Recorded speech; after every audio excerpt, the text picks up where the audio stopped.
They secretly cut down the $90,000 tree that had stood on John's property for 43 years, a living memory planted by his father. At the center of it all was Marilyn Hawks, the cold-faced head of the HOA, who cared more about appearances than people. But with the help of an unlikely ally and a leaked recording, John turned the tables. Just wait until you hear how one moment of truth shook the system, and why in the end justice didn't just speak, it roared.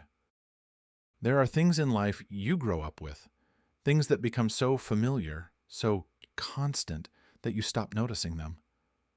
A front porch light, the way the house creaks when the wind shifts, the smell of dry earth after a storm.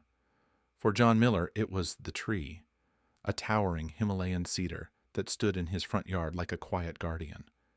Its green needles rustled even when there was no breeze. Its roots, deep and wide, had lifted the edge of the sidewalk just slightly, enough to trip the careless, but never enough to bother John. It had always been there, planted the very day he was born. His father, a wiry man with sun-worn hands and a quiet pride, had dug that hole himself in 1982. He never said much about it, but John remembered the story well. How he had chosen that tree because it wasn't native, because it would stand out, and because it would survive. "Grow with it," he'd said, wiping sweat from his brow.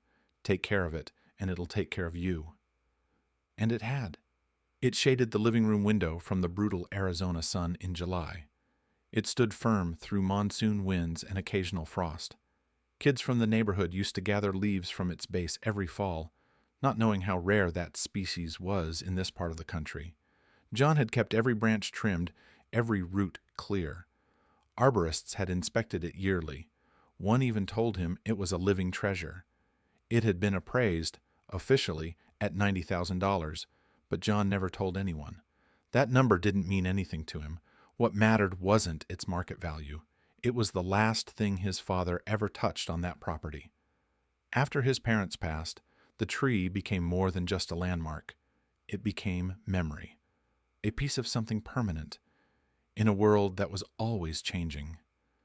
And so, on that quiet Tuesday morning in May, when John stepped out onto his porch, mug in hand, and looked to where the cedar should be, he froze. His cup trembled slightly. Coffee sloshed over the edge, but he didn't notice. The tree was gone. At first he thought he was seeing it wrong, like maybe the sun was too bright, or he'd walked out facing the wrong angle. But no, it wasn't a trick of the light. There was a stump. A wide, torn, brutal circle of raw wood where the roots had once spread out like veins, piles of sawdust scattered like ashes. Splintered wood chunks littered the dirt like broken bones. His breath caught. His heart sank somewhere into his stomach. He stepped forward slowly, not running, just walking cautiously, like he might step into a dream and fall through it. Closer now, he could see the cuts weren't clean. This wasn't a precision job. Bark had been ripped. Chunks of the trunk remained half exposed in the dirt, as though the workers had been rushed, or careless, or both. The roots, some still visible, had been severed with what looked like a backhoe. Not pruned, not treated, just torn out. He looked around. No workers, no machinery, no trucks, no sign of who did it. And worst of all, no warning. There had been no letter in the mailbox, no email from the HOA, no city notice, no door hanger, nothing posted on the neighborhood app, nothing taped to the tree, not even a voicemail. It was just gone. He stood there for minutes, trying to process. He thought of windstorms, vandalism, city utility work, any explanation that would make this less insane. But everything felt wrong. The stump looked dry. The soil hadn't been disturbed today. This hadn't happened this morning. They'd done it while he was sleeping. Somewhere between late Monday night and dawn, someone had come onto his property, cut down the most valuable and meaningful thing he owned, and left, without a word. John crouched by the stump, touched its edge. The wood was cool, moist, still fresh. It hadn't even had time to begin fading. He stayed like that for a long while, silent, still. His neighbors passed. Some waved awkwardly, some looked away. No one stopped to ask what had happened. Maybe they already knew. And as the sun rose higher and the heat baked what remained of the soil, John felt something shifting deep inside. Not just sadness, not even grief. It was something sharper, something heavier. The tree was gone, and whoever had done this had crossed a line they didn't know existed. By noon, the shock had hardened into questions, and John wanted answers. He hadn't slept, hadn't eaten. He barely noticed the Arizona sun climbing towards its brutal peak. All he could see was that stump, burned into his mind, like a scar across familiar ground. The sound of sawdust crunching under his shoes haunted every step as he made his way to the HOA office, a small stucco building just 2 blocks from his home. It looked harmless, plain beige walls, a mailbox, a shaded entry. But John had lived in this community long enough to know appearances were everything here. Inside, it was quiet, cool, too clean. The air smelled faintly of copier paper and lemon disinfectant. A receptionist, cheerful, almost painfully so, offered him a glass of water while she checked availability. He declined. After a few minutes, the office door creaked open. Out stepped Marilyn Hawks. Impeccably dressed, crisp white blouse, silver pin at the collar, not a hair out of place. She smiled as though she had been expecting him, and, in all likelihood, she had. "Mr. Miller," she said with clipped politeness, "come in, let's talk." Her office was as rigid as she was. No clutter, no warmth. Diplomas lined the wall, along with framed photos of landscaping awards the HOA had won over the years. One photo showed a cul-de-sac with precisely trimmed hedges and identical beige homes. Symmetry, silence, control. John sat opposite her, but didn't speak first. Marilyn folded her hands on the desk. "I assume you're here about the tree," she said, like she was commenting on the weather. John blinked slowly. "You cut down my tree." She didn't flinch. "We removed a potential hazard. The HOA board determined that the cedar in front of your home posed a moderate risk to nearby structures and did not align with the neighborhood's visual guidelines." He stared at her, stunned. "There was no warning, no email, no meeting. You didn't even knock on my door." Marilyn's smile never faltered, but it shifted slightly, the kind of smile people wear when they believe they're untouchable.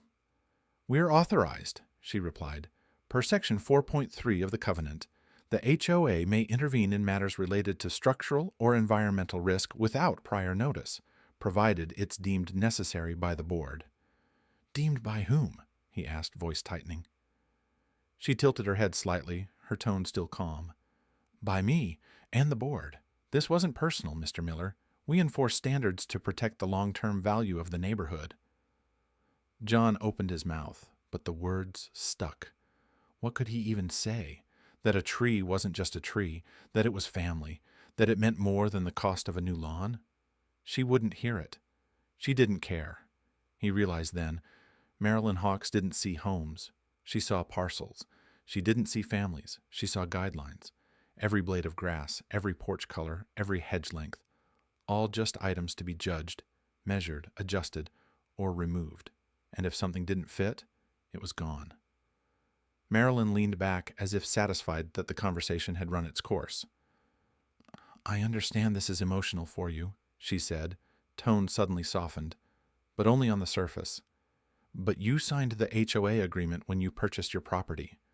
These policies exist for a reason. We all benefit from order." John felt something heavy turn in his chest. It wasn't just anger. It was the realization that she believed she had done nothing wrong. No apology, no doubt, no accountability, just rules, selectively enforced and wielded like tools.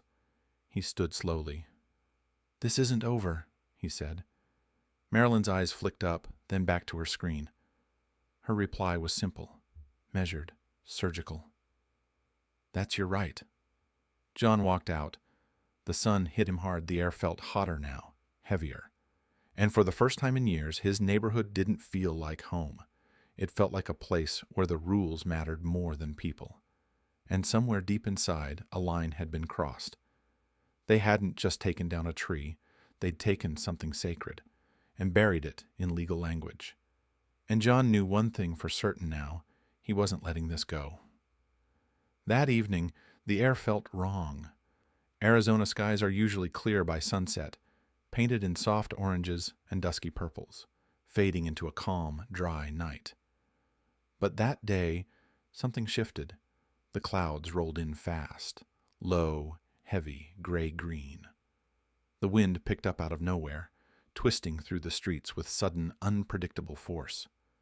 Plastic chairs clattered down driveways, dust spiraled in open yards, and in the distance, thunder grumbled like something ancient waking up. John stood on his porch, arms folded, eyes locked on the place where the tree used to stand. He hadn't moved much since returning from the HOA office. His thoughts had looped for hours, always returning to the same question: how could they get away with this? The jagged stump still sat in the ground like a broken tooth, splintered and wide open to the elements. Whoever had removed the tree hadn't bothered to finish the job. No clean cut, no sealant to protect the remaining wood, just a careless wound left behind, raw, vulnerable, and forgotten. He watched it sway slightly in the wind. At first it didn't seem like much, a subtle movement barely noticeable. But then came the rain, not a gentle drizzle, but a sudden, sharp downpour. Arizona storms don't ask for permission. They arrive like declarations. The wind howled between the rooftops. Thunder cracked loud enough to rattle windows. Within minutes, the streets were soaked, and dry earth turned to sludge. John stepped back inside, but couldn't sleep. He kept staring at the backyard security feed, watching the storm twist through the neighborhood like it was searching for something.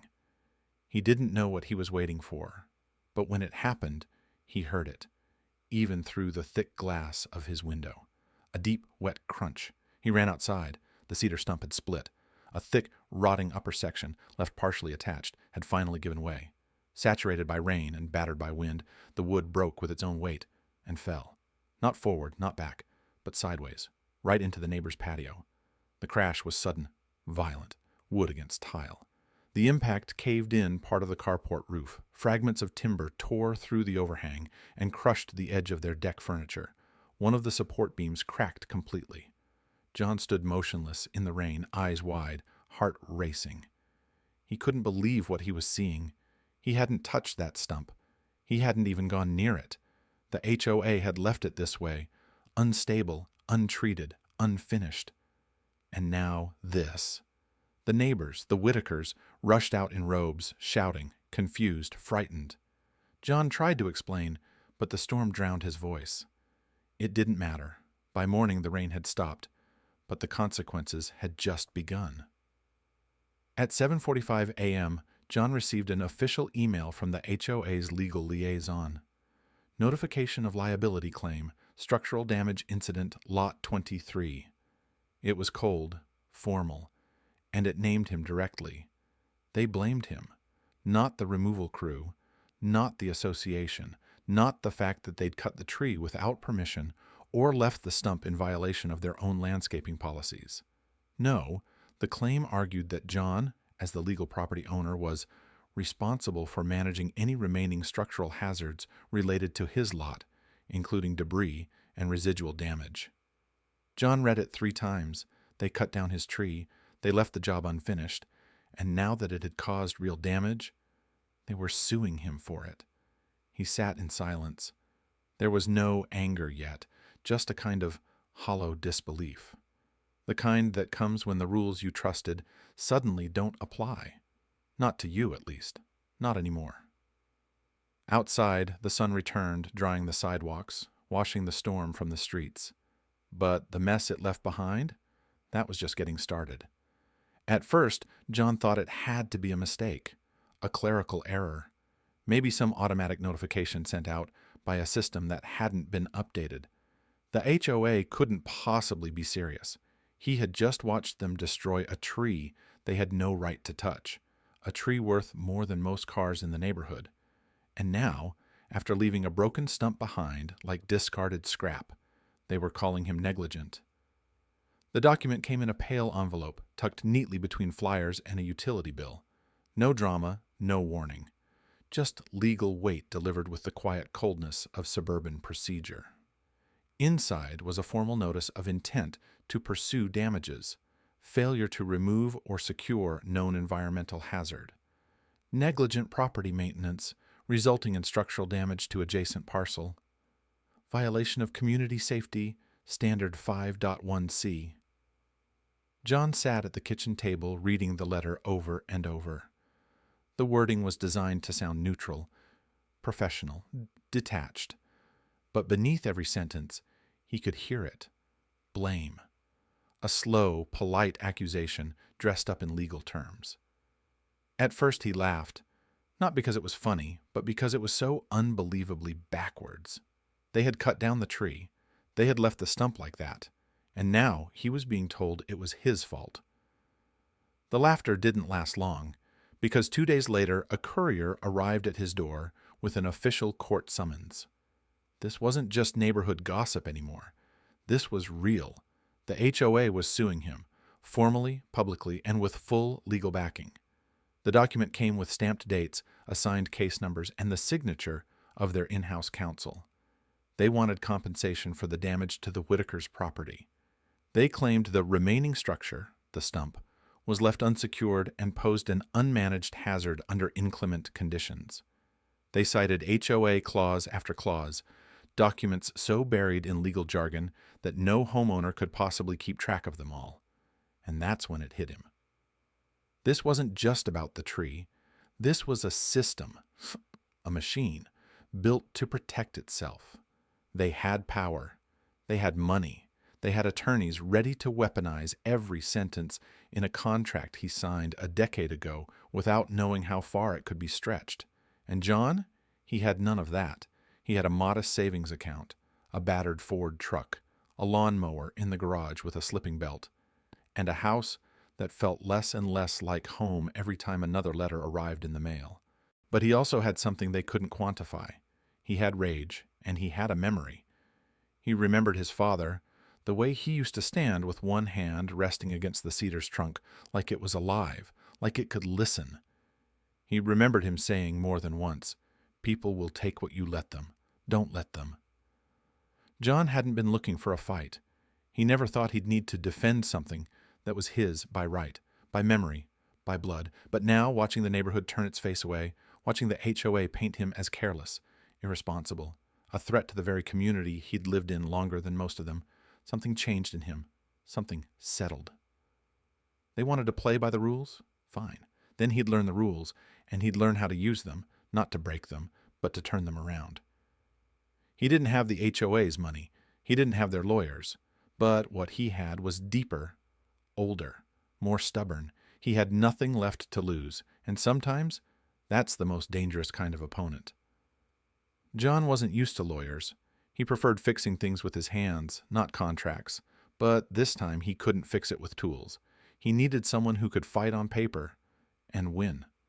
That's when he was introduced to Kelsey Jarrett, a local attorney with a reputation for doing the one thing most lawyers in the area avoided, taking on HOAs. She didn't work out of some marble floor office. Her space was modest, a converted back room behind a used bookstore.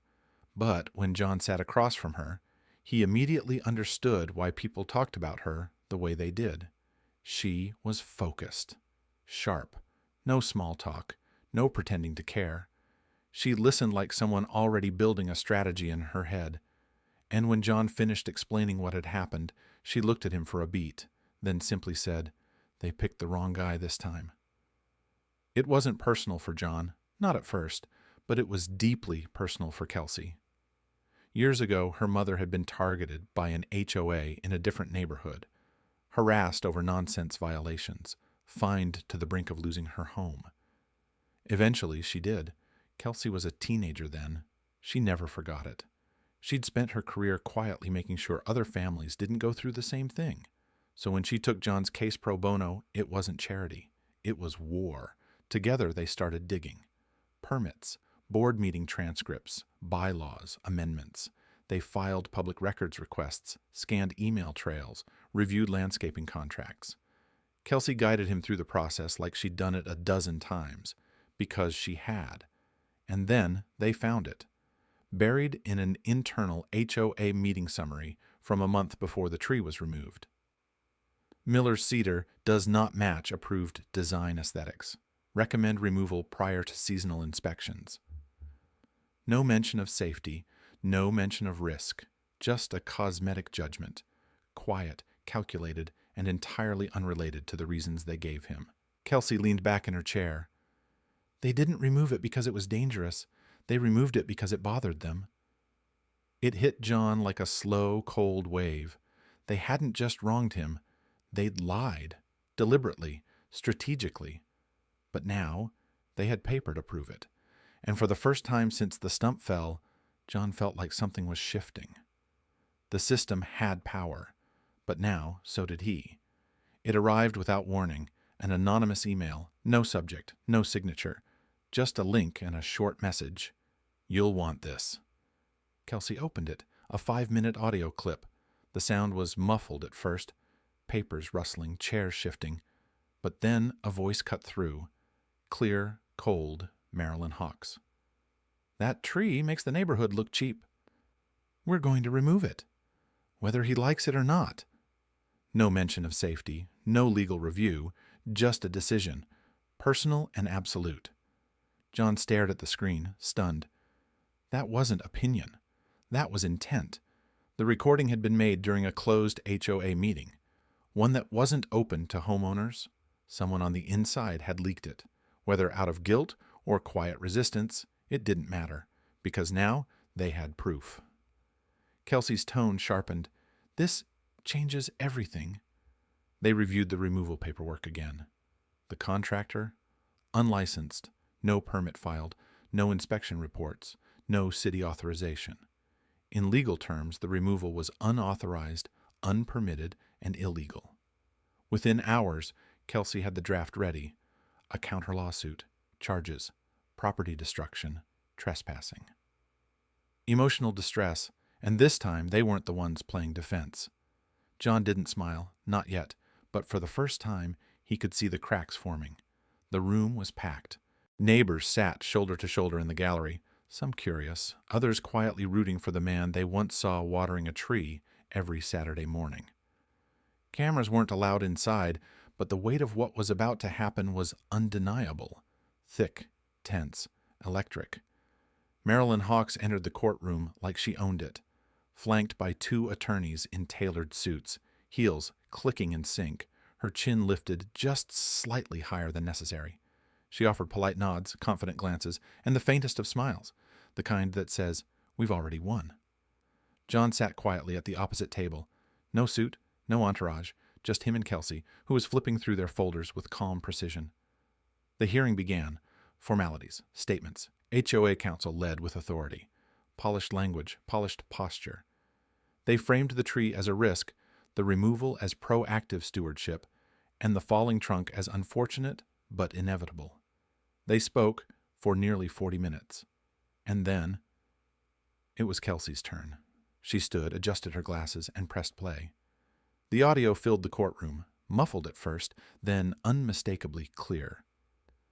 That tree makes the neighborhood look cheap. We're going to remove it, whether he likes it or not. Gasps rippled through the audience.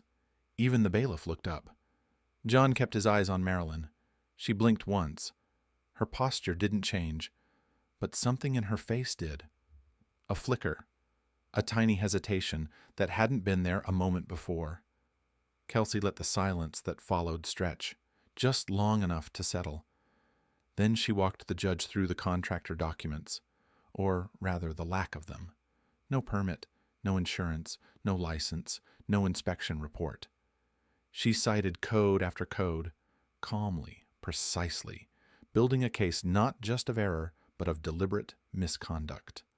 Finally, she called their expert witness, a certified arborist with over 20 years of experience. He took the stand, reviewed the photos of the tree taken weeks before removal, and stated plainly that cedar was in excellent condition, no rot, no risk of falling, it did not pose a hazard. Simple, direct, undeniable. The judge leaned back, fingers steepled, expression tight. Marilyn didn't smile now. She wasn't leaning back. Her hands were clasped together a little too tightly on the table. Her lawyers whispered, rapidly flipping through their notes, but there was nowhere to run. Every defense they brought had begun to unravel. What started as a confident assault on John's credibility had turned into a public dismantling of the HOA's narrative. And all it took was 5 minutes of tape and the truth. The decision came quietly. No applause, no dramatic gavel slam, just the sound of the judge's voice, steady and final. In favor of the plaintiff, Mr. John Miller, awarded damages in the amount of $120,000. John didn't move. He sat still, hands folded, eyes fixed on the grain of the wood table in front of him. It took a full 5 seconds for the words to sink in. Not just you won, but they lost. And the system, this time, had chosen truth. The amount was more than the tree had been worth, but the number didn't matter. What mattered was that someone had finally said it out loud. He was right. The HOA's actions were unlawful. The removal was unauthorized. The damage, emotional and financial, was real. The court not only sided with John, but also issued a directive. The HOA was to revise its bylaws within 90 days, specifically restricting discretionary actions on private property without written consent. For years, their rules had been used like weapons. Now, they were being rewritten under court order. And Marilyn, she was gone within the week. Under mounting pressure from both the board and the residents, especially after the courtroom audio was quietly shared through a neighborhood newsletter, she resigned. No farewell statement, no final meeting, just a brief announcement from the HOA president. Miss Hawks has chosen to step down. The local news picked it up. One headline read, "Man wins after HOA destroys family tree." John's face wasn't shown. He hadn't wanted the spotlight, but in grocery stores, on sidewalks, in the post office, people approached him. Neighbors who once avoided eye contact now shook his hand. Some apologized. Others simply said, "Good for you."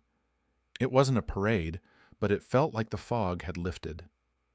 For months, John had felt like the world around him was closing in, rules he didn't write being used against him, voices louder than his drowning out what was right. Now, there was quiet again, but this time it didn't feel empty. It felt earned. He walked past the stump one last time before making plans to remove it. The ground looked different now, not ruined, ready. For the first time in a long time, John took a deep breath and felt like he could finally exhale. John could have left. After the court ruling, the settlement gave him every reason to move on, to start fresh somewhere else, far from HOA meetings and clipped lawns. But he didn't. He stayed. Because this place, for all its flaws, still held roots, not just in the ground, but in memory, and he wasn't done with it yet. So, instead of buying a new house, John bought a young Himalayan cedar.